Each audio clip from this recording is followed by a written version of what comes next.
कृष्ण हनुमान के सिद्धांत है अनिवार्य। जय आर्य जय आर्य जय आर्य जय आर्य।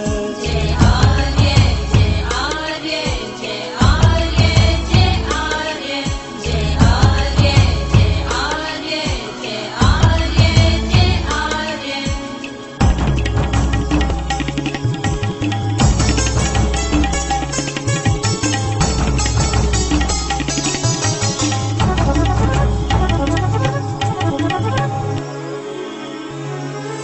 संध्या और उपासना यज्ञादि हम करते रहे, यज्ञादि हम करते रहे। छल कपट और पाप नीच बुरे कर्मों से डरते रहे, बुरे कर्मों से डरते रहे। विष्णु गुप्त चाणक्य से हम चाहिए फिर आचार्य। जय आर्य जय आर्य जय आर्य जय आर्य। जय आर्य जय आर्य जय आर्य जय आर्य।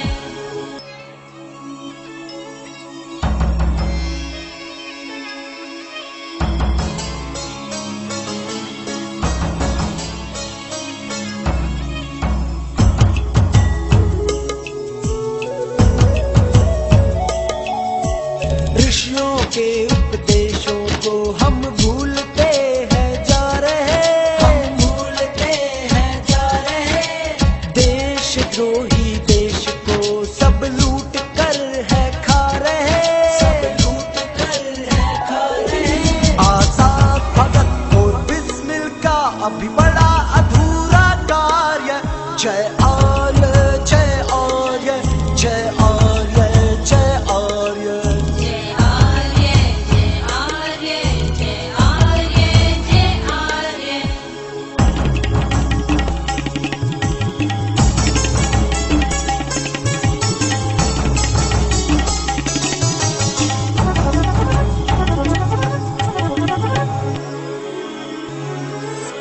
ऋषि दयानंद के सपनों को पूरा करके दिखाएंगे, पूरा करके दिखाएंगे।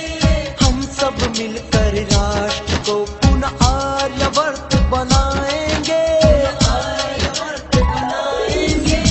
बन जाओ सब श्रेष्ठ तुम, अब रहे न कोई अनार्य। जय आर्य जय आर्य जय आर्य जय आर्य। जय आर्य जय आर्य जय आर्य जय आर्य जय आर्य जय आर्य जय।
है और ना ही सोते हुए किसी प्रकार की हानि होती है। ध्यान रखना। तो ईश्वर के ध्यान से सद्विचारों की उत्पत्ति होती है, कुटेवों की निवृत्ति होती है। हर जगह जब आप मान लेंगे भगवान है तो आप गलत काम कैसे करेंगे? आदमी गलत काम करता क्यों है? जब सोचता है कोई नहीं देखता, कोई नहीं देखता मतलब फल नहीं देगा। आदमी साधारण व्यक्ति पाप से तब हटता है जब वो देखता है कोई देख रहा है और फल मिलेगा, तब बचता है।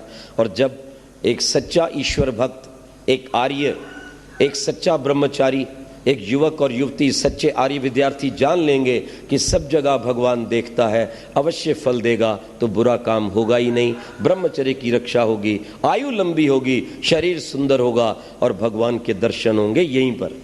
ध्यान देना इस बात को, यह मूल नियम है। तो ब्रह्मचर्य की रक्षा। और तीसरा विद्या, मैंने कहा, जो निरंतर भगवान के वेद ज्ञान को पढ़ता है, इन मंत्रों पर विचार करता है, मंत्र का पाठ करता है। और मैंने जो भी मंत्र बोला ये विद्यार्थियों का प्राण है। विश्वानि दुरितानि परासो यद भद्रम तन्यासो।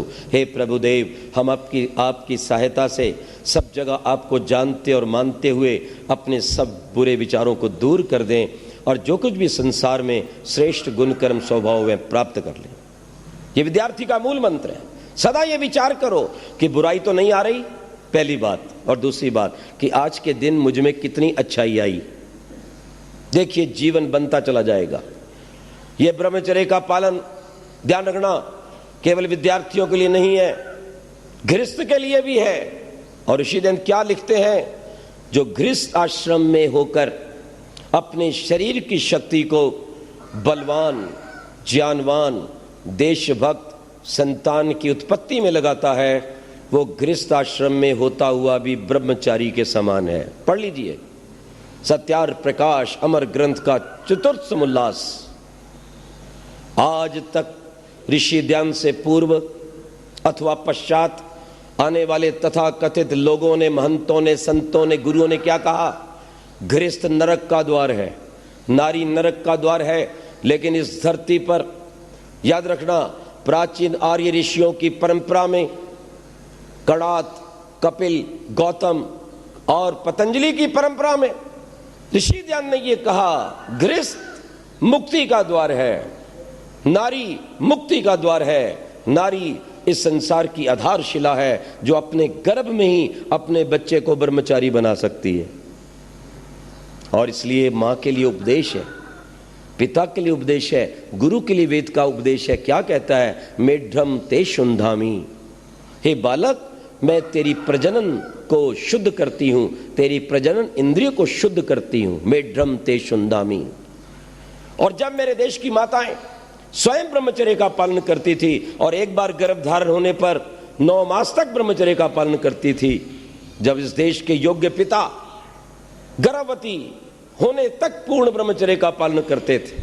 याद रखना, जब अध्यापक ब्रह्मचर्य की शिक्षा देता था, जब देश का राजा भी ब्रह्मचर्य का उपदेश करता था, ब्रह्मचर्य तपसा राजा राष्ट्रम विरक्षति, वेद के शब्दों में, तब मेरे देश के अंदर संतानें योग्य, बलवान, चरित्रवान, दीर्घ आयु की हुआ करती थी और इस देश में दूध की नदियां बहती थी। माताओं बहनों का चरित्र सुरक्षित होता था, गौओं के हत्यारे नहीं थे और विदेशियों के तलवे चाटकर, आतंकवादियों के तलवे चाटकर मात्र कुर्सी का व्यापार करने वाले गद्दार नेता नहीं थे। तब वो राजनेता अपने आप को भगवान का प्रतिनिधि समझते थे और ऐसा विचार करते थे, इस जनता का कल्याण करना, जनता को चरित्र देना, जनता की सुरक्षा करना हमारा परम धर्म है, तभी परमात्मा प्रसन्न होगा। पर आज तो इन्हें परमात्मा को प्रसन्न नहीं करना, अपने देश को नहीं बनाना, अपने देश के युवक युवतियों को चरित्रवान नहीं बनाना, ब्रह्मचर्य की शिक्षा नहीं देना, इनको तो प्रसन्न आतंकवादियों को करना है, जिसके लिए गौ हत्या करवा रहे हैं, शराब चला रहे हैं, अंडों के ढेर लगा रहे हैं, समलैंगिकता का प्रचार करना चाहते हैं। ध्यान रखो, जिस देश ने बाल ब्रह्मचारी हजारों ऋषि दिए, जिसके कारण यह देश विश्व का गुरु बना और जिस देश की धरती पर आकर विदेशी भी नतमस्तक होते थे, एतद्देश प्रसूतस्य सकाशादग्र जन्मना स्वयं स्वयं चरित्रम शिक्षेरण पृथिव्याम सर्वमानवा। अरे मेरे देश की धरती पर नालंदा पर आकर के शिक्षा ग्रहण करते थे विदेशी लोग। आज भी कुछ विदेशी जब आते हैं हमारे देश में उतरते हैं तो सबसे पहले एरोड्रम पर आकर, हवाई अड्डे पर आकर भारत की मिट्टी को उठाते हैं, चंदन के समान माथे पर लगाते हैं। धन्य है भारत भूमि, धन्य है भारत की चंदन रूपी माटी, जिसने इतने ऋषियों को जन्म दिया। हम भी इसकी शरण में आकर, इसकी संस्कृति को पाकर अपने आप को चरित्रवान बना लें और अपने परमात्मा के प्रिय बन जाएं। आज आवश्यकता है कि मेरे देश में चरित्र का प्रसार हो, ब्रह्मचर्य की बात हो। ब्रह्मचर्य की बात करते हुए लोग डरते हैं, और यूं डरते हैं इसलिए कि स्वयं चरित्रवान नहीं, स्वयं ब्रह्मचर्य की रक्षा नहीं करते। और निश्चित रूप से जिसने परमात्मा के द्वारा दी गई इस मूल्यवान संपदा ब्रह्मचर्य की रक्षा नहीं की, वो ब्रह्म को 3 काल में भी पा नहीं सकता है। मैं वही बात फिर दोहरा रहा हूं, जिसने छोटी सी भगवान की धरोहर का सदप्रयोग नहीं किया, विषय वासनाओं में उजाड़ दिया, उसे भगवान और क्या देगा? जो देगा वो तो मैं बता ही चुका हूं, रोग और भोग देगा। आज का युवक और युवती, आज का विद्यार्थी जब बैठकर उठता है तो क्या कहता है? जी मेरे तारे से टूटते हैं। मैंने कहा तेरा सूरज भी टूटने वाला है, तेरा पूरा जीवन टूटने वाला है मूर्ख। जो तू काम करता है उसका ये परिणाम है। यदि तूने अपने ब्रह्मचर्य की रक्षा की होती, उसे विद्या में लगाया होता, उसे साधना में प्राणायाम के द्वारा लगाया होता, किसी अनाथ की, गरीब की, अबला की, गाय की, सीमा की रक्षा में लगाया होता, तो तेरे तारे नहीं टूटते, तेरा चेहरा सूर्य के समान चमकता। और हमारे यहां जब दीक्षा दी जाती थी, याद रखना, तो उस समय उस ब्रह्मचारी को आचार्य सूर्य के दर्शन करवाता है। तच्चक्षुरुदेवितम पुरस्तात् शुक्रमुचरत। ओ मेरे शिष्य, सूर्य के समान चमकना, सूर्य के समान तेजस्वी बनना, सूर्य के समान नियम को मत छोड़ना, सूर्य के समान ब्रह्मचर्य की रक्षा करना, नियम पर अडिग रहना, और सूर्य के समान सारे जगत को खींच लेना, प्रभावित करना। याद रखो, आज तो इसकी अपनी इंद्रियां छूटी जा रही हैं, ये दूसरे को क्या छूटेगा? ये रात को सोता है तो सुबह उठता है तो माथे पे हाथ मारता है। सब कुछ खराब हो चुका है, जो कुछ कमाया था वो गंदी नाली का शिकार हो चुका है। और इस देश के गद्दार नेता, कुछ गद्दार सिनेमा बनाने वाले व्यक्ति, और कुछ इस देश के गद्दार डॉक्टर, जो वैदिक संस्कृति को नहीं जानते हैं, जो आयुर्वेद को नहीं जानते हैं,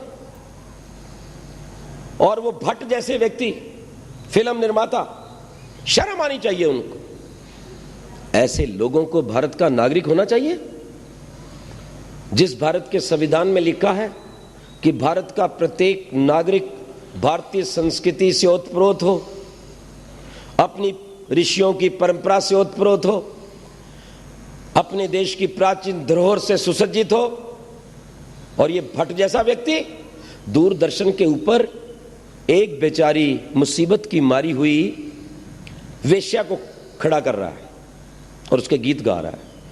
वैसे तो प्रायः बहुत कम दूरदर्शन देखने का समय मिलता है, जबकि हमें प्रतिदिन समाचार सुनने चाहिए, क्योंकि ये विनाश कर रहे हैं देश का। और एक दिन मैं अचानक ही देख रहा था दूरदर्शन, तो क्या हुआ, दिनेश, उसका नाम मुझे पूरा नहीं याद है, उस भट्ट ने एक वेश्या को खड़ा कर रखा था, महेश भट्ट। महेश भट्ट कहां का है? वो तो दुर्वेश भट्ट है। सच कहता हूं, ऐसे व्यक्तियों को कभी आप सम्मानित मत करो। और क्या कह रहा था, एक बेचारी मुसीबत की मारी हुई उस वेश्या को खड़ा करके कह रहा है, ओहो तुम्हें देखकर मुझे बहुत प्रसन्नता हो रही है, बहुत खुशी हो रही है, और मेरा मन चाहता है मैं तुम्हारे चरण छू लूं। हमें चरण कोई छू ले, मलमूत्र भी चाट ले, इसका प्रसन्नता जो तुझे बहुत हो रही है।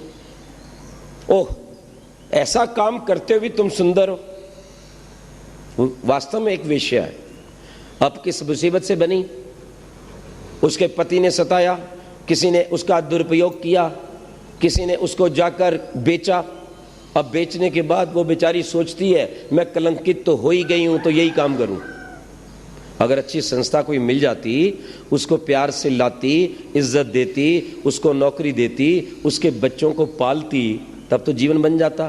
तो ऐसे ऐसे दुराचारी महेश भट्ट जैसे व्यक्ति से ये तो हुआ नहीं कि उसको अपनी माँ बहन समझकर उसको ले आए घर पर। अरे मूर्ख, तेरे पास पैसे की कमी है?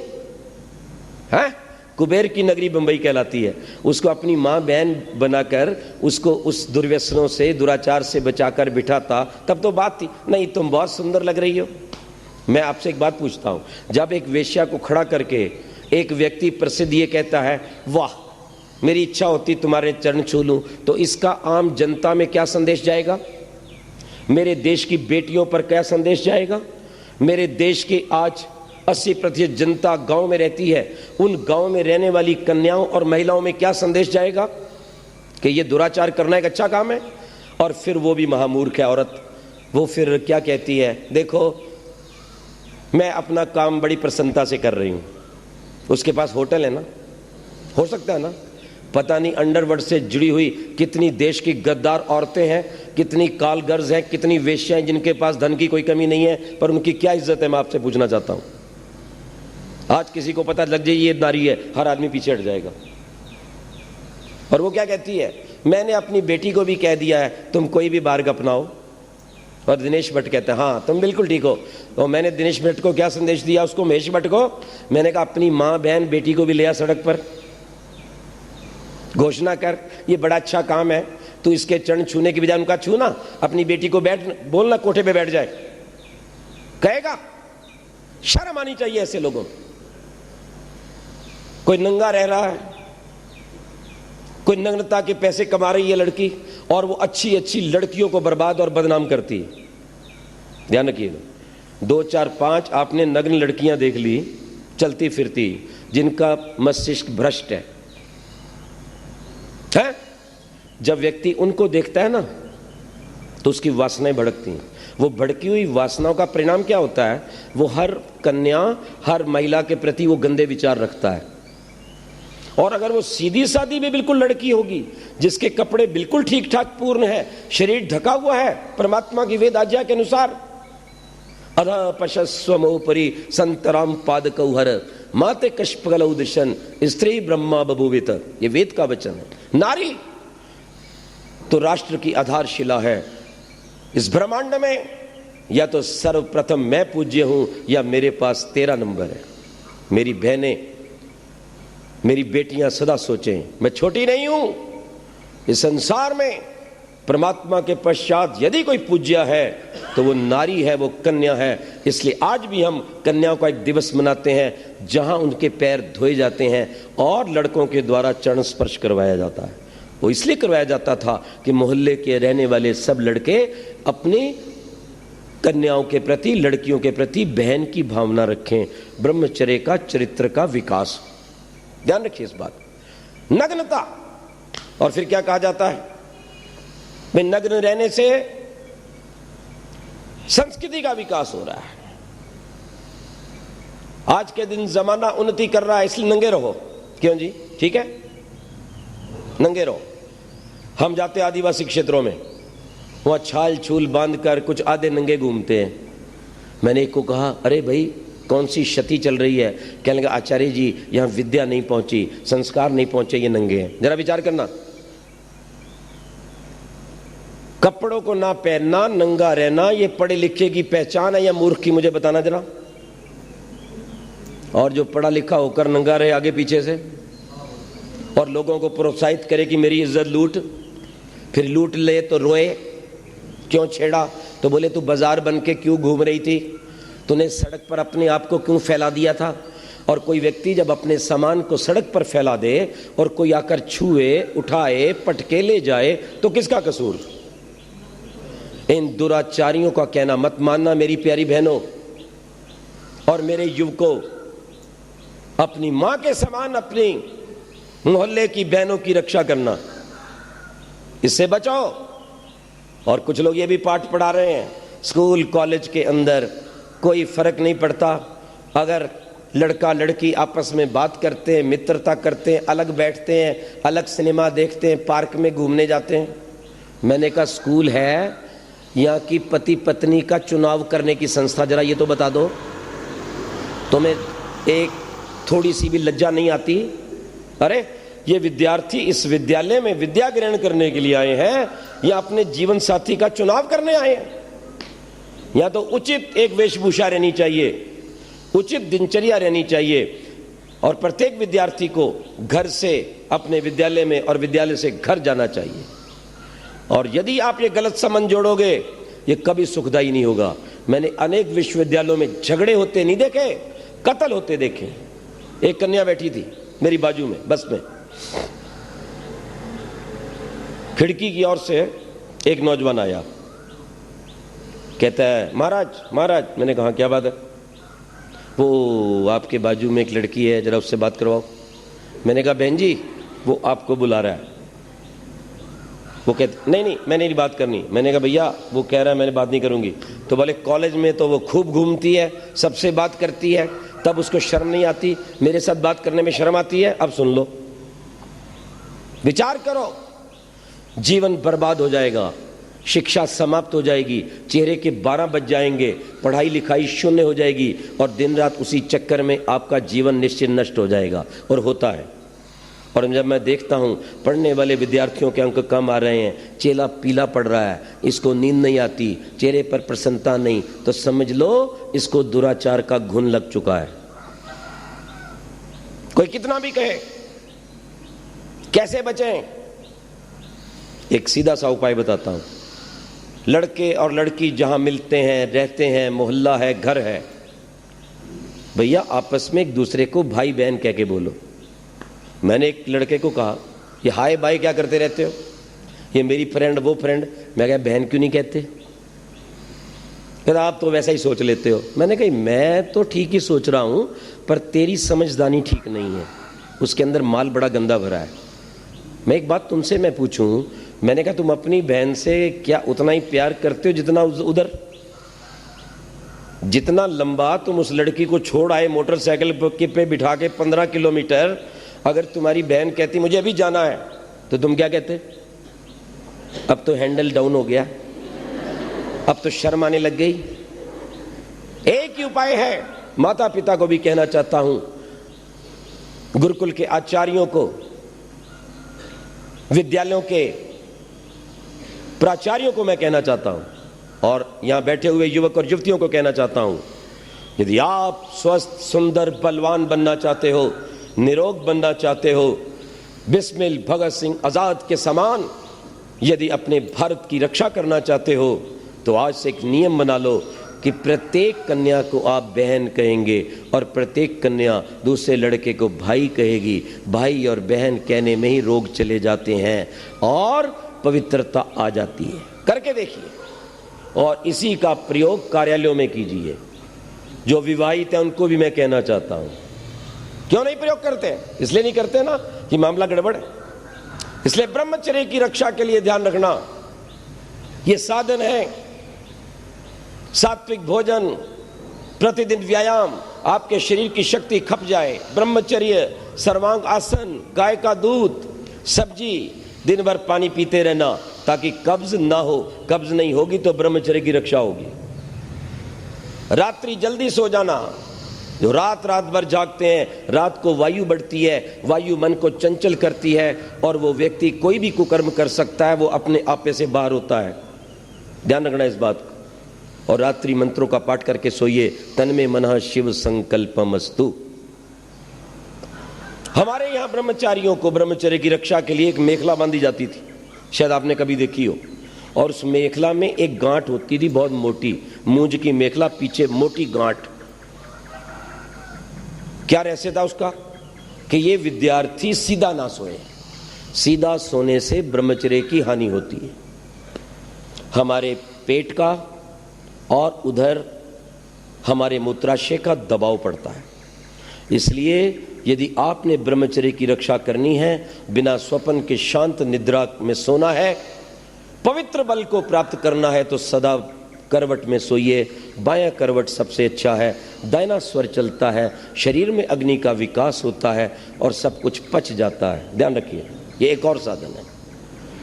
ये ब्रह्मचर्य के लिए लाभदायक चीजें। प्रतिदिन ब्रह्मचारियों का जीवन पढ़ो, देशभक्तों का जीवन पढ़ो, ऋषि दयानंद को पढ़ो, चंद्रशेखर आजाद को पढ़ो, राम प्रसाद बिस्मिल को पढ़ो, रानी झांसी को पढ़ो, दुर्गावती को पढ़ो, सुशीला दीदी को पढ़ो, जिसने अपना अंगूठा काट कर कलकत्ता में और उस खून से भगत सिंह को तिलक लगाया था। तुम मेरे भाई हो, मेरे खून का ध्यान रखोगे और अपने देश की आज़ादी के लिए जीवन भर काम करते रहोगे। और भगत सिंह ने एक अच्छे भाई होने के नाते जीवन के अंतिम श्वास तक अपनी भारत माँ की सेवा की और हंसते हंसते फांसी के फंदे पे चढ़ गया। अगर प्यार ही करना है तो इस तरह का प्यार कीजिए। याद रखिए, मैं ऋषि दयानंद ने ब्रह्मचर्य के बल से मृत्यु पर अधिकार किया। मृत्यु स्वयं नहीं आई, बार बार खटखटा रही थी। ऋषि ने कहता था चली जा, अभी टाइम नहीं है।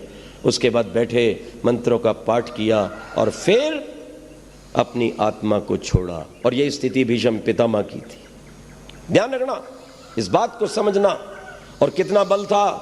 कहते 2 खुखार सांड आ रहे थे, उत्पात कर रहे थे। पूरा बाजार जो था वो भगदड़ में था। स्वामी जी को पता चला बहुत खुखार खांड है। आपको पता ही है, सांड जब लड़ते तो कुछ नहीं देखते। अच्छे भले भले बलवान व्यक्ति डर के पीछे हट जाते। ऋषि दयानंद आगे बढ़े, प्राणायाम भरा, अपने बाजुओं को फैलाया और उन दोनों सांडों के सींगों को पकड़कर धक्का दिया और उन्हें दूर हटा दिया। ब्रह्मचर्य आप में बल भरेगा, सुंदरता बढ़ेगा, तेज भरेगा, बुद्धि को भरेगा, आपको जीने का आनंद आएगा। और जब उस जीवन की ज्योति, ब्रह्मचर्य की ज्योति को लेकर आप ओम का जप करेंगे तो भगवान आपको शीघ्र मिलेगा। पक्की बात कहता हूं। और ठीक इससे विपरीत अंडा या खाने वाला व्यक्ति 20 जन्म में ब्रह्मचर्य का पालन नहीं कर सकता, वो जरूर अपने जीवन को बर्बाद करेगा, क्योंकि वो उत्तेजना पैदा करता है और वो व्यक्ति व्यसनी बनता है। शराब, मांस, दुराचार, गंदे गीत, अपने हाथों से कुचेष्टा करना, जीवन में गंदे विचार लाना, ये ब्रह्मचर्य का पतन है। जब तक आप 16 वर्ष से बड़े ना हो जाएं, 25 वर्ष से बड़े ना हो जाएं, तब तक विवाह की बात मत सोचें। और सोचें तो इस विचार को लेकर सोचें, मैंने जो जीवन में तप किया है, मैंने जो विद्या प्राप्त की है, मैंने जो संयम किया है, इसके द्वारा अगर मैं इसका प्रयोग करूंगा तो अपने देश के लिए अच्छी बलवान सुंदर संतान दूंगा जो अपने देश को स्वतंत्र करवा सके। अन्यथा मैं अपने शरीर की शक्ति को बर्बाद नहीं होने दूंगा। हमेशा इस बात को भूलो। इसलिए भगवान वेद में कहता है अश्मा भवतु नस्तनु। आइए हम इस विषय को समाप्त करते हैं और अंत में ये कहना चाहते हैं, जिनको रोग है किसी भी प्रकार का,